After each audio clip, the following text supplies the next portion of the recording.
बिस्मिल्लाहिर्रहमानिर्रहीम रब्बि शरह ली सदरी व यस्सिर ली अमरी वाहलुल उक़दतम मिन लिसानी यफ़क़हू क़ौली rabbi ज़िदनी इल्मन rabbi ज़िदनी इल्मन rabbi ज़िदनी इल्मा। Math class 9 exercise 3.3 discuss करने जा रहे हैं।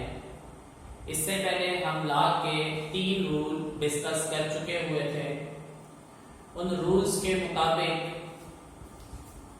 लॉग mn दो वैल्यूज मल्टीप्लाई हो रही हैं और उसकी बेस a है, तो मल्टीप्लाई वैल्यूज के अंदर दोनों लॉग अलग हो जाते हैं, वैल्यूज दोनों लॉग के साथ अलग हो जाती हैं और सेंटर में प्लस आ जाता है।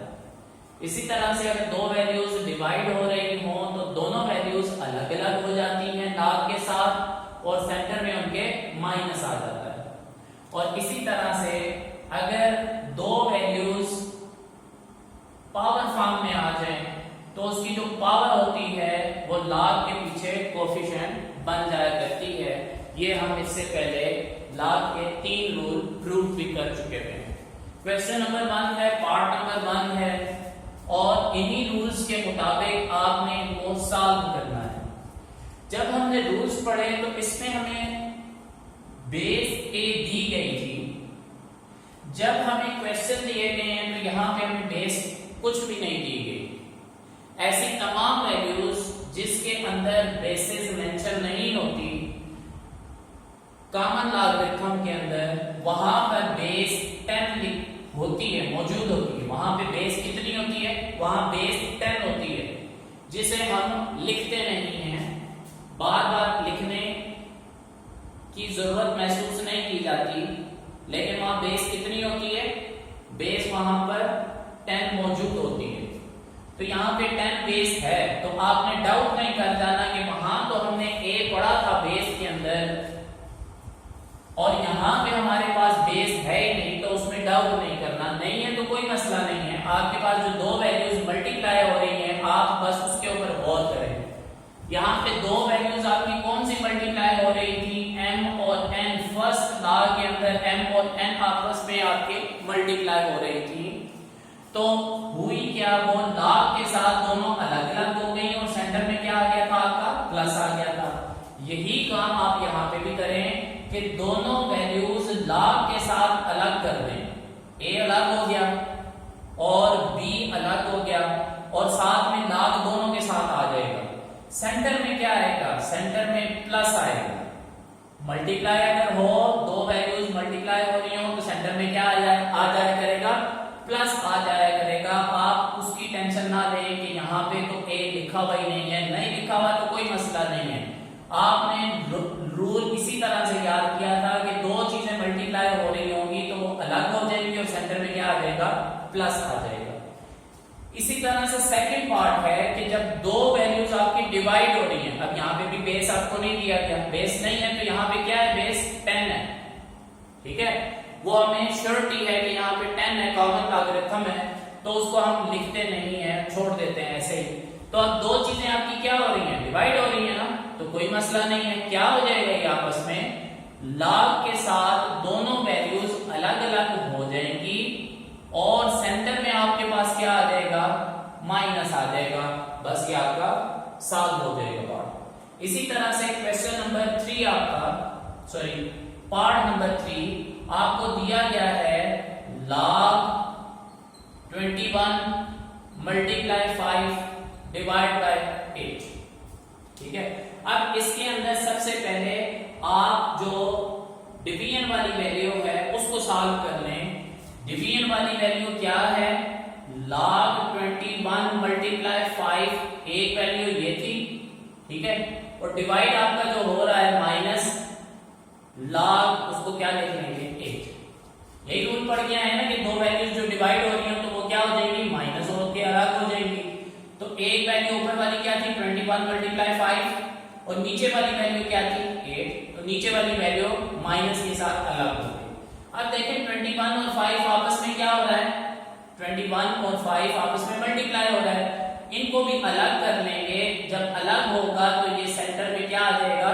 प्लस आ जाएगा आपके पास और माइनस लॉग इसी तरह से आप लिख लेंगे, माइनस लॉग 8। आगे आपका फोर्थ पार्ट है फोर्थ पार्ट के अंदर हमें वैल्यू जो दी गई है log 7 डिवाइड बाय 15 और क्यूब रूट दिया गया है। अब आपने घबरा नहीं जाना कि इसका क्या करें, हम सारे लाज पड़े हुए हैं, तीनों लाज जो हमने पढ़े हैं वही अप्लाई होने हैं यहाँ पे। तो देखें सबसे पहले तो इसको तरतीब लगाएं, 7 डिवाइड बाय 15 और होल पावर आपकी क्या बन जाएगी 1/3 बन जाएगी। अब हमने पावर रूल पढ़ा है, m की पावर n कहां चली जाती है, ये n कहां चला जाता है, कोफिशिएंट बन जाता है, log से पहले आ जाता है। तो ये कहां पे आ जाएगा आपका, ये जो 1/3 है ये आपका यहां पर आ जाएगा। यहां पे जब लेके आएंगे तो वैल्यू बन जाएगी 1/3 log 7/15 ऐसे बन जाएगी आपके पास। ये क्लियर, मैं आगे लिख रहा हूं इसको। अब 1/3 तो ऐसे ही लिखा जाएगा, ये log और दो वैल्यूज क्या हो रही हैं, डिवाइड हो रही हैं। डिवाइड का क्या रूल था आपके पास, दोनों को आपने अलग भी कर देना और क्या हो जाएगा वो माइनस हो जाएगा। ये देखें माइनस डाल दिया मैंने। अब 1/3 आपका देखें दोनों वैल्यूज के ऊपर था ना, यहाँ पे दोनों वैल्यूज के ऊपर था, तो 1/3 दोनों वैल्यूज के साथ रहेगा। उस चीज से बचने के लिए कि कहीं पे गलती ना हो जाए आप ब्रैकेट डाल दें, आपकी फिर गलती नहीं होगी। देखें अगर आपने यहाँ पे ब्रैकेट नहीं डाली, जिस तरह से मैंने ये ब्रैकेट हटा दी है, तो इसका क्या मतलब होगा कि 1/3 तो सिर्फ log 7 के साथ मल्टीप्लाई हो रहा है, ठीक है, जबकि यहाँ पे 1/3 log 7/15 दोनों के साथ मल्टीप्लाई हो रहा था। इसलिए कि हमारा क्वेश्चन कहीं गलत ना हो जाए, हम यहाँ पे ब्रैकेट डाल लिया करते हैं ताकि हमारी वो गलती बच जाए। ये आपका फोर्थ पार्ट भी यहां तक अटेम्प्ट हो गया। नेक्स्ट आपका फिफ्थ पार्ट है। फिफ्थ पार्ट के अंदर देखें दो वैल्यूज हैं, डिवाइड हो रही हैं, इन वैल्यूज के ऊपर पावर्स भी हैं। तो पावर को तो बाद में हम सॉल्व करेंगे, पहले डिवीजन को सॉल्व कर लेते हैं।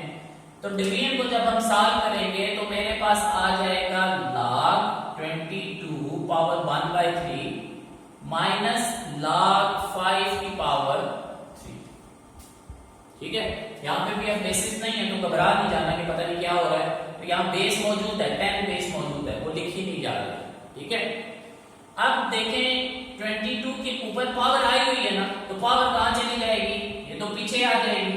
पीछे कैसे, 1/3 ऐसे और log 22 यहां लिखा जाएगा। सिमिलरली ये जो 3 है ये आपका पीछे कोफिशिएंट बन जाएगा -3 और log आपके पास इस तरह से 5 आ जाएगा और यही आपका आंसर बन जाएगा। अब आ जाते हैं पार्ट नंबर 6, क्वेश्चन नंबर 1 के पार्ट नंबर 6 जो कि लास्ट पार्ट है। इस जैसा क्वेश्चन हम पीछे करके आ चुके हुए हैं, वहां पे मैंने सारे स्टेप्स किए थे। अब मैं इसको शॉर्ट वे से करूंगा ताकि एक ही स्टेप में सारा कुछ हो जाए। देखिए हमने मल्टीप्लाई का क्या रूल पढ़ा था कि वहां पे प्लस आ जाता है, जहां पे मल्टीप्लाई हो रहा होता है वहां क्या आ जाता है, प्लस आ जाता है, और जहां डिवीजन आ रही होती है वहां पे वो उस वैल्यू के साथ क्या आ जाता है, माइनस आ जाता है। तो दो वैल्यूज जो मल्टीप्लाई हो रही हैं वो कौन कौन सी हैं, 25 और 47 है। तो इनके दरमियान जब आप इनको सेपरेट करेंगे, इनके दरमियान क्या आप लगा लेंगे, प्लस लगा लेंगे।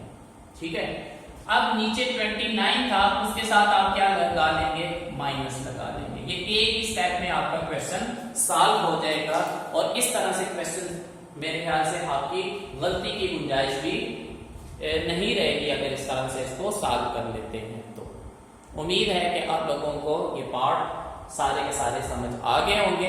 इस वीडियो को लाइक जरूर कीजिएगा, शेयर करें अपने फ्रेंड्स के साथ और चैनल को सब्सक्राइब करें।